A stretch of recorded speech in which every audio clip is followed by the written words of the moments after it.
Bonjour à tous, on se retrouve pour une nouvelle vidéo de mise à jour de ma modélisation 3D pour les décors imprimables en 3D, donc le post avancé médiéval. Donc là je vais, avant de passer sur le logiciel de modélisation, comme ça lag pas mal vu qu'il commence à y avoir beaucoup de polygones là, donc je peux pas faire une démo dans le logiciel de modélisation avec le modèle entier, donc je vais faire morceau par morceau. Donc là on est sur le site internet avec la vue 360 que j'ai mis récemment. Vous pouvez aller voir sur le site web decoquestworkshop.com. Donc on peut avoir une vue d'ensemble. Donc là c'est pas terminé, il n'y a pas toutes les textures, il manque le mobilier, il manque pas mal de choses. Mais la muraille commence à être assez complète et texturée. Après elle sera dédoublée, donc à gauche là du portail il y aura la même chose mais dédoublée. Donc voilà, là je peux zoomer, mais bon c'est pas très détaillé. Mais en tout cas ça rame moins que dans le logiciel de modélisation. Il y a aussi des rendus, vous pourrez aller voir sur le site. Donc là pour la vue d'ensemble, donc la tour j'avais déjà expliqué les dernières modifications. Donc elle est divisée en 5 étages, donc il y a une salle ici, une salle ici. Là un petit chemin de ronde et la salle du haut que j'ai mis dans la dernière vidéo. Ensuite j'ai fait la muraille, donc avec deux types de portes, donc double porte en bois, double porte grillagée, enfin en métal, avec des escaliers pour accéder aux murailles. Le toit ici, enfin les toits, parce que là c'est séparé en deux éléments. Les toits peuvent s'enlever, enfin se retirer, et donc du coup c'est creux à l'intérieur, donc on peut passer par les portes, et puis faire passer les figurines par le dessus aussi, parce que là la passerelle est reliée aux toitures en fait. Donc tout ça se retire. Ensuite j'ai rajouté donc le chemin de ronde, enfin ce que j'appelle le chemin de ronde, là les 3 étages. Ensuite là on voit pas mais derrière il y a 2 grosses salles là, à peu près de la même taille que ce rez-de-chaussée. Là il y a deux grosses salles qui sont finalisées, enfin texturées. Ici là à ce niveau là, derrière la statue. Donc la statue qui a été intégrée à la façade. Là avant il y en a pas mal qui se demandaient ce que c'était l'aileron. En fait j'ai rajouté un toit amovible, donc qui se sépare à ce niveau là, qui se retire. Il y a une porte d'accès ici, un autre accès là au niveau des chaînes pour relever les grilles, et un accès par le dessus. Et là il y aura une baliste que j'ai pas encore modélisée, mais je pense mettre une baliste, une arme de siège défensive. Donc je pense que je pars sur une baliste, mais c'est pas encore figé à 100%. J'ai rajouté la double porte là qui s'ouvre. Donc bon, on voit pas très bien ici, mais je vais la montrer dans le logiciel de modélisation. Donc une double porte en bois qui se trouve à ce niveau-là, avec les barres pour la bloquer. Les petites trappes toujours. Voilà pour l'essentiel. Après ici il y a les chaînes, mais tout ça j'ai montré en éléments séparés. Là c'était pour avoir une vue d'ensemble sans trop laguer, quoi. Voilà, on passe sur le logiciel de modélisation.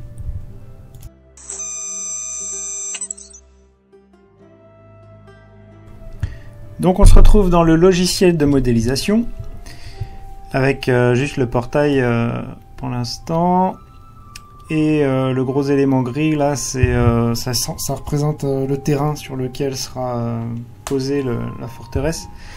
Donc ce terrain en fait c'est pour plus tard rajouter des souterrains, 2 étages de souterrains, donc des donjons avec plein de salles différentes, etc. Et tout autour ce sera de la roche. Donc en gros la forteresse est posée sur une montagne, enfin une petite montagne, donc avec des falaises tout autour. Donc l'ennemi ne peut pas accéder sur les côtés, mais il y aura un chemin vraiment vertical avec un escalier en zigzag qui monte jusqu'au portail. Donc un escalier en pierre, donc creusé dans la roche. Enfin, voilà. Tout ça c'est pas encore décidé à 100%, mais voilà. Donc l'accès sera vertical comme ça. et sur les côtés de la roche. Alors de la roche soit imprimable en 3D, soit faisable par vous-même avec du plâtre. Enfin, moi j'ai des moules pour faire de la roche en plâtre, donc je sais pas encore si... Enfin, j'imagine que les gens veulent pas dépenser trop de résine, donc je pense pas que ça plaira à beaucoup. Mais le vrai but, c'est pour faire deux sous-sols de souterrain. Donc voilà, c'est juste ça l'idée. Après, le reste, la roche, tout ça, c'est pour le contexte. C'est pour ça que les murailles sont pas très hautes. Enfin, voilà.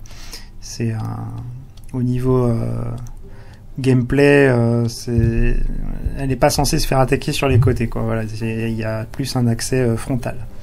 C'était pour expliquer ça. Donc je vais enlever le terrain. Donc au niveau du portail, je vais rajouter la grande porte. Donc la qualité là dans le logiciel de modélisation, pardon, c'est un peu pixelisé, hein, donc c'est normal, c'est pas le rendu final. Là il n'y a pas d'anti-aliasing, donc c'est pour ça. S'il y en a qui se demandent pourquoi c'est pas très beau, c'est parce que sinon ce serait trop gourmand pour le logiciel, enfin pour le PC. Donc comme dit tout à l'heure, j'ai rajouté la grande porte. Donc si j'enlève le portail, voilà. Hop.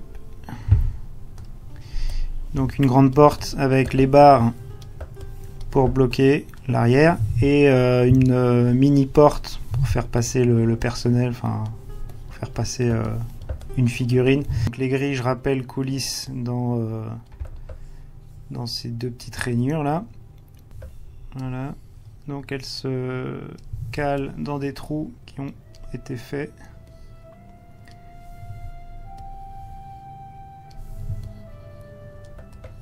Et donc elles sont censées être contrôlées par l'étage supérieur. Je vais montrer après. Là j'ai rajouté donc un étage qui est censé être une sorte de machicoulis pour jeter de l'huile bouillante sur les ennemis, au cas où ils se retrouvent entre les deux grilles. Donc avec le système de chaîne, la trappe qui s'ouvre, les portes qui s'ouvrent,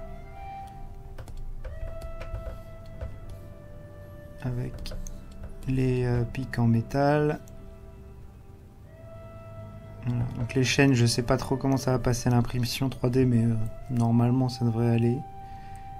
On aura quand même un rendu de chaînes, même si elles sont pas utilisables, hein, bien sûr. Ça sera assez compact, je pense que la résine va rester dans les creux, mais bon. Tout ça, ce sera vérifié et testé. Donc voilà pour le haut du portail.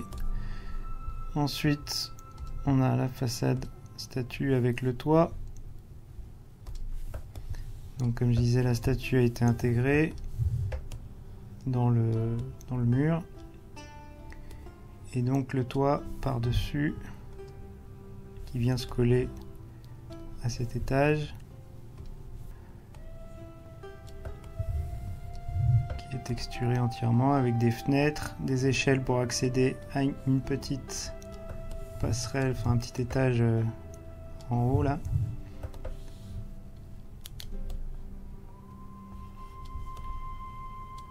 Une porte d'accès. Ensuite pour les salles inférieures, donc les deux grandes salles comme je disais qui sont texturées, il n'y aura plus qu'à mettre du mobilier, donc des torches qui seront au mur, enfin plusieurs meubles médiévaux, enfin de la décoration médiévale. J'ai encore pas mal de choses à modéliser. Ensuite, donc ça, ce sera la prochaine, les prochains modèles à texturer. Donc avec un escalier en bois qui est pas du tout finalisé, hein. Là, c'était juste une ébauche.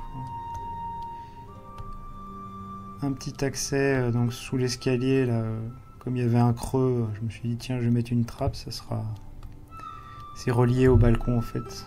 Si je mets les balcons, voilà, il y aura un accès donc avec une échelle et donc ça c'est censé être un dépôt de caisses, de marchandises quoi.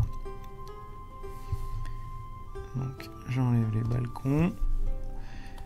Ensuite, ah oui, donc la trappe du dessus, c'est un système de... Il y aura un treuil en fait, donc c'est pour monter de la marchandise là, du rez-de-chaussée au 3e étage.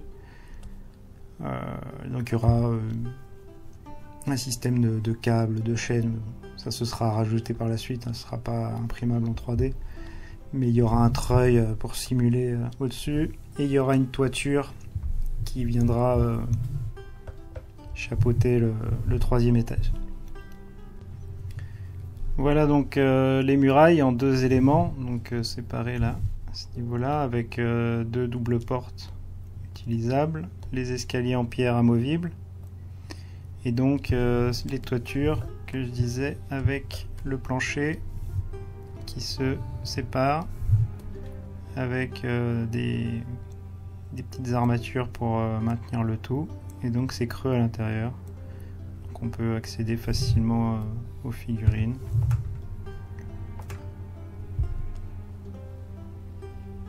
Et l'extérieur,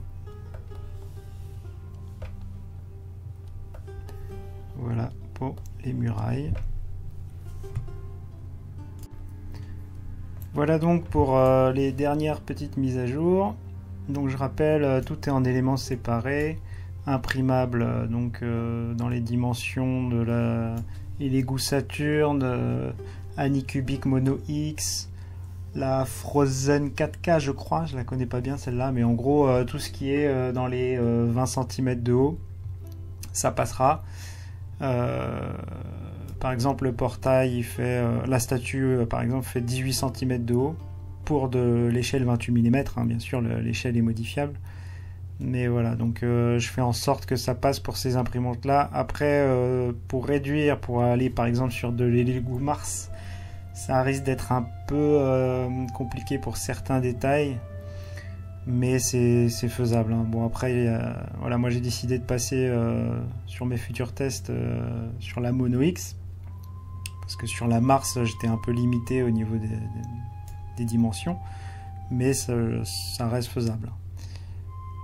Donc voilà, donc je fais en sorte que chaque élément fasse moins de 12 cm de profondeur, moins de 20 cm de hauteur et moins de 20 cm de largeur, pour vous donner une idée, pour du 28 mm.